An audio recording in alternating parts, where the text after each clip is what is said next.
الذین آمنوا باللہ ورسولہ، مومن وہ ہے جو اللہ اور اللہ کے رسول پر ایمان رکھے، ثم لم یرتابوا، اور پھر وہ کبھی اپنے ایمان میں شک نہ کرتا ہو۔ آیت ختم نہیں ہوئی ہے یہاں، آیت آگے بڑھی، وَجَاهَدُوا بِأَمْوَالِهِمْ وَأَنفُسِهِمْ فِي سَبِيلِ اللَّهِ، اور اپنے مال کے ذریعے اور اپنی جان کے ذریعے وہ اللہ کی راہ میں جہاد کرتا ہو۔ جو صاحب ایمان ہو اور محکم مومن ہو، شک نہ کرنے والا مومن ہو، اور ساتھ میں وہ کردار بھی دکھاتا ہو۔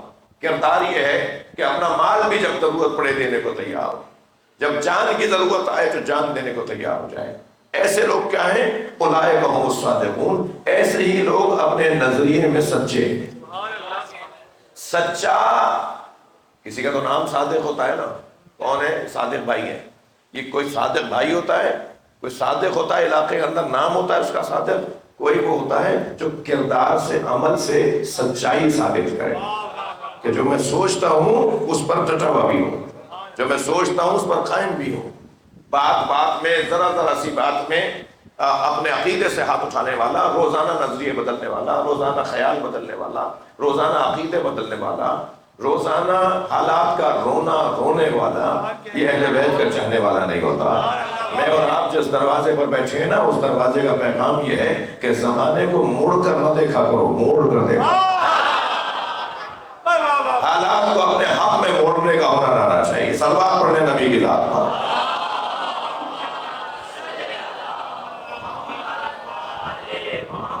حالات اپنے حق میں موڑنا ہنر ہے۔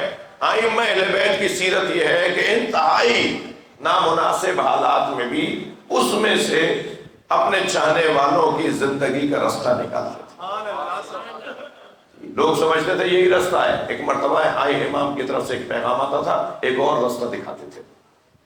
تو سمجھداری، معاملہ فہمی میں ان نوجوانوں سے کہوں گا، اپنی قوم کے سینئرز، بزرگ، علماء، خطبہ، خاص طور پہ جو قومیات کے لوگ ہیں ان کی جانب دیکھیں، ان سے رائے لیں، ان سے مشورہ مانگیں۔ فیصلہ کرتے وقت اگر فیصلہ کہیں تک پڑ رہا ہو، آپ کو بات روشن نہ ہو رہی ہو، تو اپنے سینئرز سے رابطے میں آ جائیں، ان سے پوچھیں ہمیں کرنا کیا ہے۔ جی ایف سی ایریا کی مجلس ایف سی ایریا کی مجلس نہیں ہے، امام حسین کی مجلس ہے۔ ایف سی ایریا کا جلوس ایف سی ایریا کا جلوس نہیں ہے، امام حسین کا جلوس ہے، لہٰذا اس میں صرف یہاں کے لوگ شریک نہیں ہو رہے۔ جی جیسے ہی اعلان ہوگا، جیسے ہی انتظام ہوگا تو پورے کراچی کے لوگ شریک ہوں گے۔ تو اگر کہیں کوئی آپ کو ایسا مسئلہ ہو تو اپنے سینئر سے مشورہ کریں۔ اولئک هم الصادقون، وہی لوگ سچے لوگ ہیں۔ سچا ہونے کے لیے کردار کو ثابت کرنا ہوتا ہے۔ سچا وہ ہوتا ہے جس کا کردار بتائے کہ سچا ہے۔ سچے دو طرح کے ہوتے ہیں، ایک واقعے کو جیسا تھا ایسا بیان کرنے والا، توجہ ہے نا، یہ ہوا تھا، جیسا ہوا تھا ایسا ہی بتا دے، کہ بھائی سچا آدمی ہے، نہ ایک جملہ زیادہ بولا ہے، نہ ایک بات بڑھا کر بتائی ہے، نہ ایک بات گھٹائی ہے، انہوں نے جیسا تھا ایسا ہی بتا دیا، اسے بھی سچا کہتے ہیں۔ یعنی وہ سچے کیسے عظیم لوگ ہیں جو جیسا تھا ویسے ہی بتا دیں۔ وہ کتنے بڑے لوگ ہیں کہ جو جیسا تھا ویسے ہی بتا دیں، لیکن ہم تو اس دروازے پر بیٹھے ہیں جو کچھ نہیں ہوتا بول دیتے ہیں تو پھر وہ بات ہو جاتی ہے، اس لیے کہ فاطمہ نے کہہ دیا تمہارے کپڑے درزی کے پاس ہیں، کوئی کپڑے نہیں تھے، سیدہ نے کہا ہے تو جنت سے کپڑے آئیں گے۔ صلوات پڑھے محمد و آل محمد۔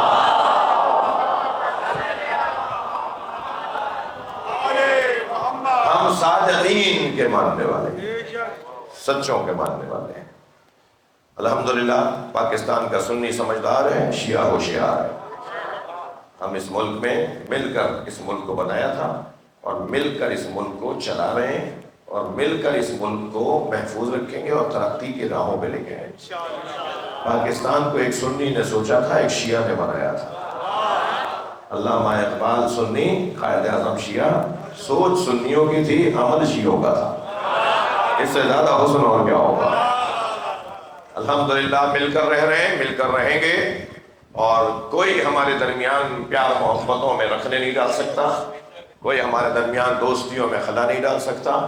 ویسے ہی عزیزان گرامی، کچھ لوگوں کو پریشانی یوں بڑھ گئی ہے کہ سوشل میڈیا نے تو ان کے دروازے بند کر دیے ہیں۔ جی مجھے تو امام کے ظہور کی خوشبو آ رہی ہے، اس لیے کہ امام کے ظہور سے پہلے حقائق کھلیں گے جو کھلنا شروع ہو گئے۔ اب سے 20 سال پہلے تک کالے کپڑے پہننا بدعت تھا، اب سنت ہو گئے۔ اب سے 10 سال پہلے تک امام حسین پہ رونا بدعت تھا، اب سنت ہو گیا ہے۔ آہستہ آہستہ حقائق کھلنا شروع ہو گئے۔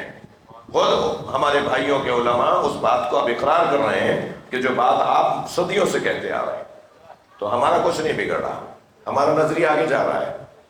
جی مجھے بہت زیادہ اس سنی سے پیار ہے۔ ابھی مشی ہوئی ہے نا کربلا میں، ایک سنی دوست گیا تھا تو وہ کہہ رہا تھا کہ بلکہ کچھ ابھی وہیں پر ہیں، ایک نے وہاں سے ویڈیو ڈالی کہ مجھے تو سمجھ میں نہیں آتا ہم سنیوں نے شیعوں کو کیا فائدہ پہنچایا ہے، کتنا ان کو فائدہ پہنچایا ہے کہ میں جہاں جا رہا ہوں ہاتھ باندھ کے نماز پڑھتا ہوں، جس حرم میں ہاتھ باندھ کے نماز پڑھتا ہوں، نماز کے بعد 4-6 لوگ آ کے ملتے ہیں اور کہتے ہیں چائے پی لو، کھانا کھا لو۔ میری تو اتنی عزت ہو رہی ہے، میں عراق میں جگہ جگہ ہاتھ باندھ کے نماز پڑھ رہا ہوں، میری تو شیعہ اتنی عزت کر رہے ہیں کہ میں یہ بات سوچنے پر مجبور ہو گیا ہوں کہ ہم سنیوں نے شیعوں کو کیا دیا ہے جو ہم سے اتنی محبت کرتے ہیں۔ یہ ہے اہل بیت کے جانے والوں کا کردار۔ صلوات پڑھیں محمد و آلہ۔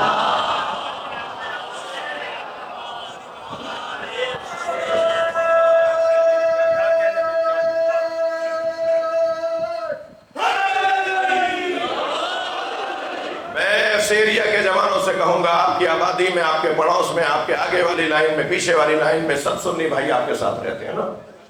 نیاز خود بنائی خود کھا لی، یہ کون سا ہنر ہے؟ انہیں بھیجیں جن کے یہاں سے نیاز نہیں آتی، واپس کرتے ہیں تو دوبارہ بھیجیے، واپس کرتے ہیں تو پھر بھیجیے۔ آپ کا اور ان کا مسئلہ ہی نہیں ہے، ان کا اور حسین کا مسئلہ ہے۔ ایک دن ایسا آئے گا کہ وہ نیاز بھیجیں گے کہ ہم بھی نیاز کرتے ہیں۔ پیار سے محبت سے رہیں، سازش کرنے والوں پر نگاہ رکھیں اور قانون ہاتھ میں نہ لیں۔ قانون دان اور قانون کے محافظ اداروں کو آگاہ کریں کہ کون کیا شرارت کر رہا ہے۔ ہم پاکستان کے اداروں کو جانتے ہیں، سمجھتے ہیں کہ وہ متوجہ ہیں اور وہ کریں گے کہ جو جس کا حق ہے اس کو وہی ملنا چاہیے۔ اللہ کا کرم ہے کہ ہم برداشت اور صبر کرنے والوں تو اپنا مولا مانتے ہیں۔ سب سے زیادہ جنہوں نے صبر کر کے دکھایا، جنہوں نے صبر سے آج 1400 سال کے بعد بھی اپنے آپ کو منوایا ہے، اور جیسے جیسے شعور بشر بڑھتا جائے گا ایسے ایسے اہل بیت کے دروازے پہ رش بڑھتا چلا جائے گا۔ یہ امام بارگاہ بہت بڑا بنایا گیا تھا، آج چھوٹا پڑ گیا ہے۔ امام بارگاہ چھوٹا نہیں ہوا ہے، مولا کے چاہنے والوں میں اضافہ ہو گیا ہے، اور یہ اضافہ اور ہوگا۔ روزانہ میری اپنی مجلسوں میں برادران اہل سنت فقہ جعفریہ پہ عمل کرنے کا اظہار کر رہے ہیں۔ بالآخر سب کو علی کے دروازے پہ آنا ہے، سب کو حضرت امام اعظم ابو حنیفہ کے استاد کی فقہ کو ماننا ہے، سب کو حضرت امام شافعی کے استاد کی فقہ جعفریہ کو ماننا پڑے گا۔ اب گزارا نہیں ہے، یا تو برداشت کرو یا مان لو۔